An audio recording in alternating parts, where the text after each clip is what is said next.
Her car was found abandoned and she had vanished. There's a bunch of suspicious circumstances in this case, and things only got more intriguing when a second girl disappeared. Brianna Maitland was described by her loved ones as bubbly, free-spirited, and charismatic. She grew up on a farm in Franklin, Vermont, and lived a very small town life. Now, it suited her when she was younger and obviously growing up, but when she turned 17 in October 2003, she made a big decision. She wanted to move away to be more independent, so decided to enroll at a high school in Ennisburg. She tried a few different living arrangements before eventually settling down. This was at the end of February 2004 when she moved in with her friend Jillian Stout. She actually dropped out of high school at this point, but she knew education was really important, so she enrolled in a GED program. It was around this kind of time when she attended a party with a bunch of girls that she knew. A fight ended up breaking out between her and a girl called Lacrosse, who Brianna used to be friends with.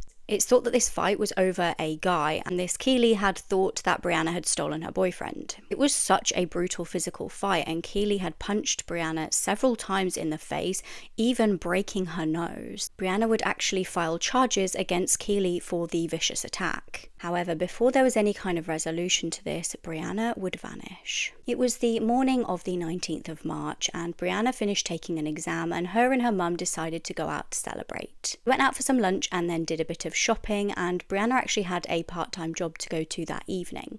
This job was at the Black Lantern Inn in Montgomery. Brianna's mum actually noticed that she did seem a little bit agitated and unsettled during the day, but she didn't know whether this was just because she'd just taken an exam. She apparently showed up to her shift as planned, and her colleagues said that there was nothing of note that happened on the shift. It was completely normal. At around 11:20 p.m. she finished work, and a colleague saw her driving out of the car park on her own in her car.